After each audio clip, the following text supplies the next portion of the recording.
What is good, guys? It's Rey-Jay back with another video, and in this one I want to break down what's going on with the PPI report that just came out, what the data is suggesting for today, what's happening with the news affecting the markets, and what's going on with Tesla, SPY, Nvda, the QQQ, and a couple of other tickers.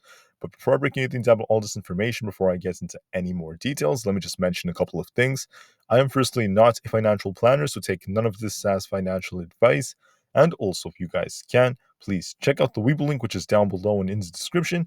If you sign up for Webull, the link down below, and deposit any amount of money into the account, you are guaranteed up to 12 free stocks. The offer ends in just about 18 hours, so check it out before they run out. Anyways, let's break down what's going on with the market. So I just wanted to mention that SPY is currently up about 0.37% as of right now. We're starting to curl a little bit as we're losing some momentum, but that doesn't really tell us too much about how we're going to open. But I just want to mention that the data that came out was not necessarily that great. Looking at the PPI report, month over month PPI, this is once again the inflationary data from the producer side. For all items, it was up 0.7%. That is hotter than what the forecast and consensus were, so it's a little bit hot. Retail sales month over month were also up a little bit more than expected. Core PPI month over month was hotter than expected at 0.7%. And looking at them year over year, core was basically as expected, meeting expectations, and then PPI was at 1.6%, a little bit hotter than expected. So this is giving us some signals that there's likely going to be an increase in inflation. We're not necessarily out of the water, but it's nothing too dangerous because we're still in like the 1 to 2% range for the PPI reports. But this does tell us that there might be another increase for CPI going into the next month. So it's not necessarily the best of things. And then looking at initial jobless claims, this was very close to expectations, a little bit lower at 220,000. So this was very mixed, but once again, not the best because it was a tiny bit lower than expected.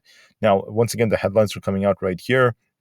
As of right now, CNBC is reporting that August wholesale inflation rose 0.7%, hotter than expected. That's once again not the best of news. And if the market does respond normally to this, we could see some negative price action. Now, looking at some more data, you guys can see right here, investors are going to be watching for another inflationary report. Yep, we just saw it, and it wasn't looking that great overall, a little bit hotter. And we can see that what's leading inflation so far has been these gas prices continuing to go up and housing. It still is at these high levels, and we're going to see how this continues to affect us, especially going into next month. ARM or ARM has its IPO. This is going to be very exciting. Can't wait to see what happens with this, and I may be considering buying shares. Maybe not. We'll have to wait and see. And finally, Citigroup has announced that they're likely going to reorganize their business. That's what the CEO ended up saying, and they're going to be dividing it into five main business lines, and then continuing to cut down management layers. With that said, that's pretty much it for the news as of right now affecting the markets. Going into Tesla, we did have some good news coming out for Tesla as they received a lot of funding from the EU. That's going to help them expand their supercharger network to 22 more countries. So very, very good news for Tesla. But now we're going to talk about what's going on with the charts.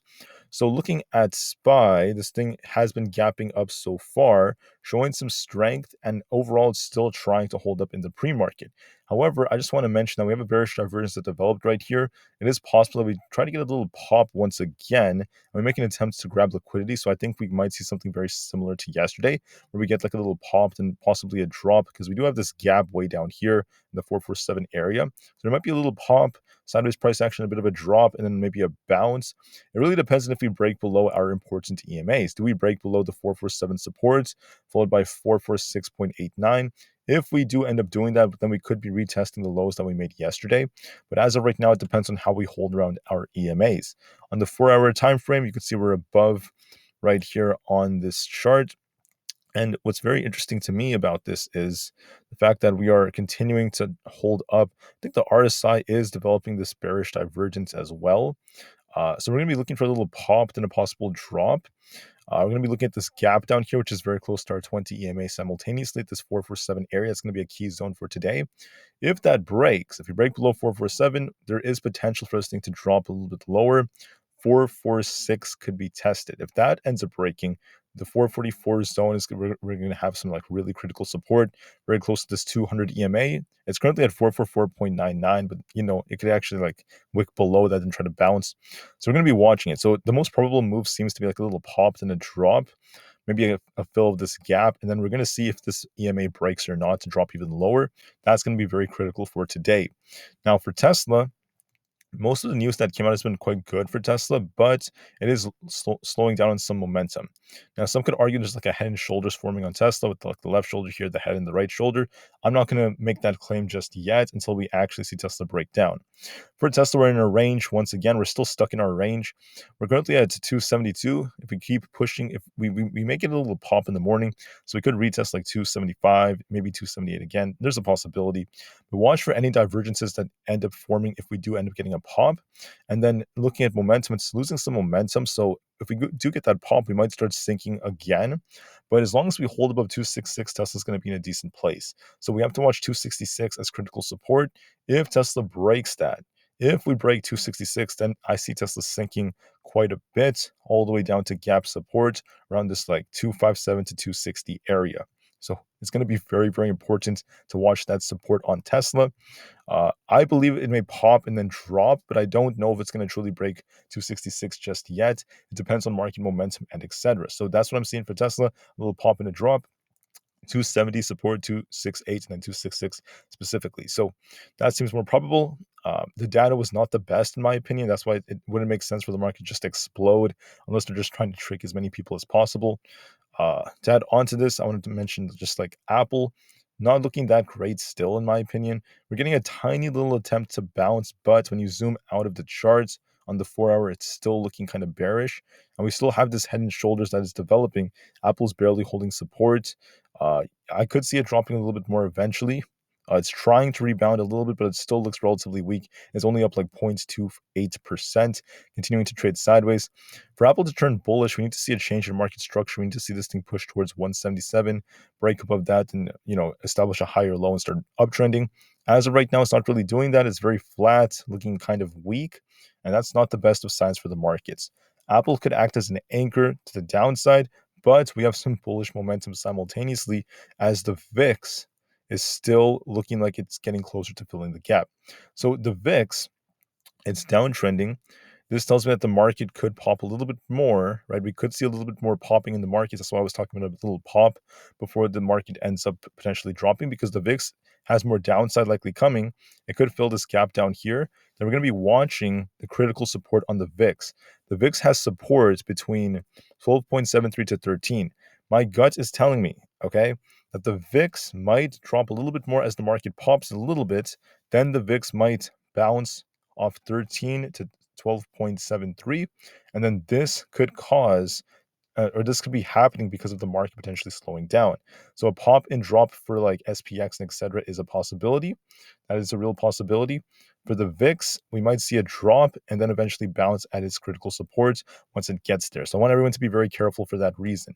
For the QQQ, this thing is continuing to push up. We're going to be watching this try to hold. It's actually fighting for 376. If that breaks, 377.5 is a real possibility. There could be a little bit more upside coming. It looks a little bit more bullish, but we're going to be watching this resistance at 377.5.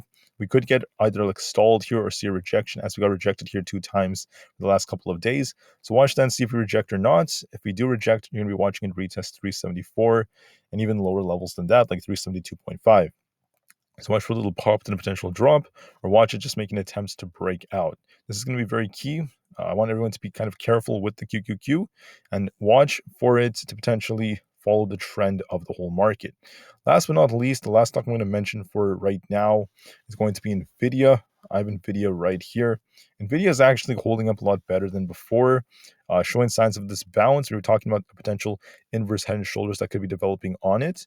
And so far, it's still holding this range. So we had this range between 452 and about this 464 area. We could see Nvidia kind of range trade around between the 50 and the 200 EMAs. The 50 is at 462, and then the 200 is around 452. Watch it kind of trade sideways here for a bit if this truly is going to develop into an inverse head and shoulders to get that breakout.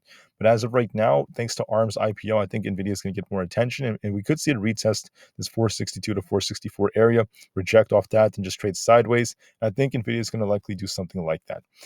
Okay, so that's what I'm seeing for Nvidia. I think it's going to gain more relative strength as we're seeing some signs of a change in market structure. But for the whole market, the dollar is trying to push a little bit. The dollar actually gapped up pretty hard. I think it's gapping up. We're going to be watching the dollar. Now, if the dollar starts sinking like insanely hard, the market could see quite a bit of upside. There could be more upside coming to the markets. We're seeing SPY trying to push up too, so watch for this thing to pop. We could get very close to like 450. This gap fill all the way up here at 449. And then we're going to be watching to see if we could keep breaking. We might get a rejection, start cooling off thanks to the VIX entering its support and also because of Aapl. So watch for that pop and a potential drop later on. That's what I am predicting. Anyways, thank you all so much for listening. Hopefully this video was helpful. I know it's unfortunate that inflation is still showing signs of increasing, but it's always important to be open-minded nonetheless. Thank you. Have a great day and peace out.